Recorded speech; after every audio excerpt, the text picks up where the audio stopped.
I happen to be in Findlay for my 20th high school reunion, of all things, and I thought I would interview George, take this opportunity to do so that we had his voice and recollections for posterity. Yeah, this is one of the surprises that we hold off, you see. What's that? Mr. Arnold, Mr. George Arnold,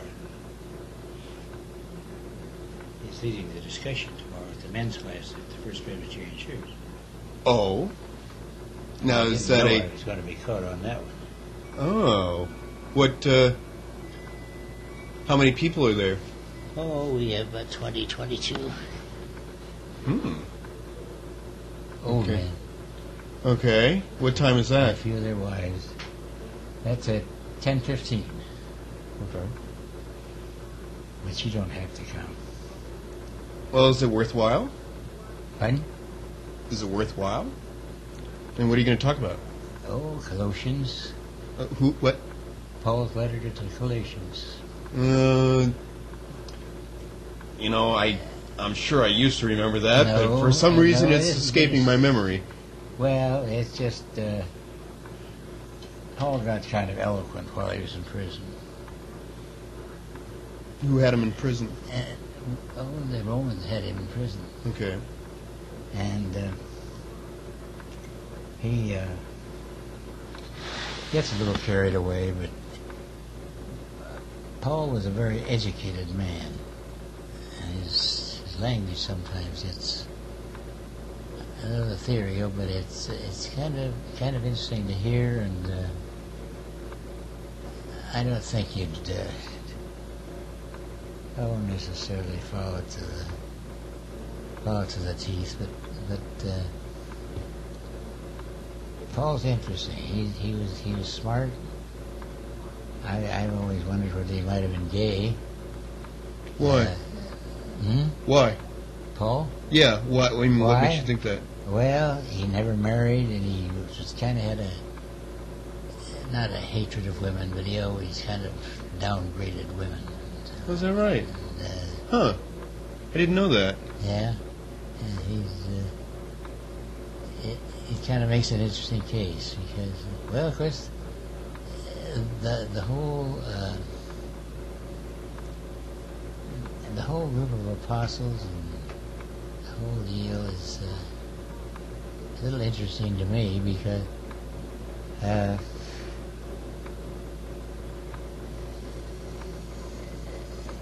you never think of Christ as that way, as being anti-women. No. I don't. No, but you don't, and you just don't have any reason to kind of feel that way. But yet, Paul kind of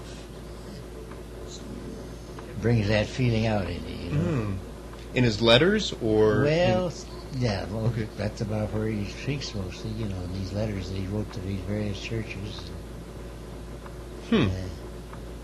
So what are you going to talk about tomorrow? Afterwards, that's Colossians and some of the things he speaks about.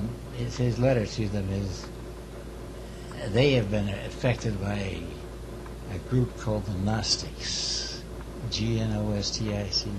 Yes. Gnostics, where they kind of felt they were a little smarter than the rest of them, and there were a lot of that early church must have been really amazing because there were so many little splinter groups that were people who adhered to dietary rules as being so important, and other things that really didn't amount to a shit, but people seem to form these kind of elitist groups that would find these doctrines and beliefs and practices that were followed for really no good reason. Okay. And it's interesting to wonder why they Got started that way? yes. Now, when Paul was writing this letter, is Christ already dead? It's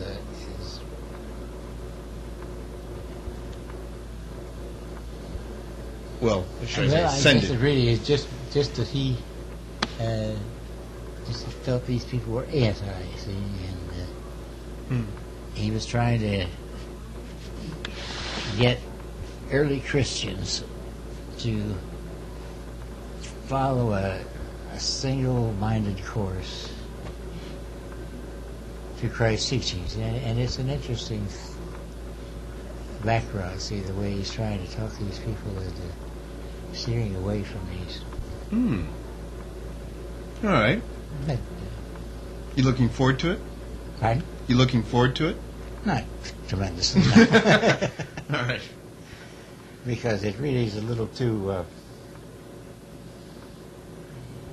Well, it just gets a little too involved for me. I mean, I'm not that filled with the background of particularly this hot weather, sitting down and studying a thing, you know. Yeah, or wherever. And, so you're going to keep I it. wish it didn't happen. If Phillips had been here, I'd have gotten him. He's the one that got me into the problem. Well, he's back tomorrow. He's on a North Cape cruise now. So you got Norway, Sweden. And, Yeah, but he's back tomorrow, right? no, he won't be back. Oh. Is he coming back tomorrow sometime? No.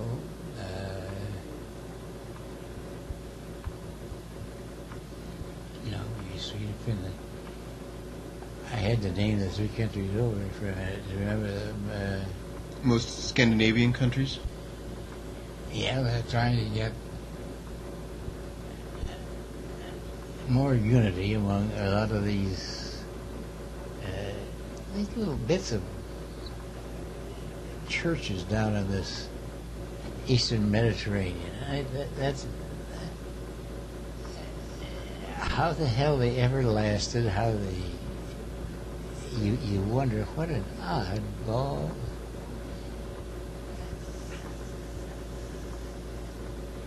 It gets beyond me is for somebody who have that much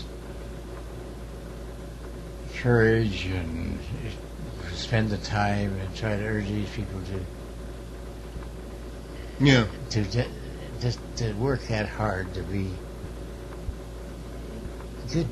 good Christian people with the face of all these obstacles.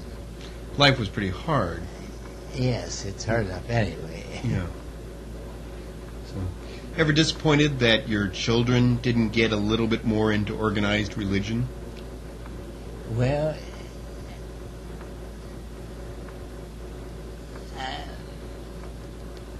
yeah, I think I am, Chris. It's an amazing thing. Christianity bothers me. I mean, it really does. I'm sorry, in what way? Christianity bothers me. Yeah, how so? Well, too many loopholes, too many differences. Where did Benelli's? Where did what? Too many loopholes, too many differences, too many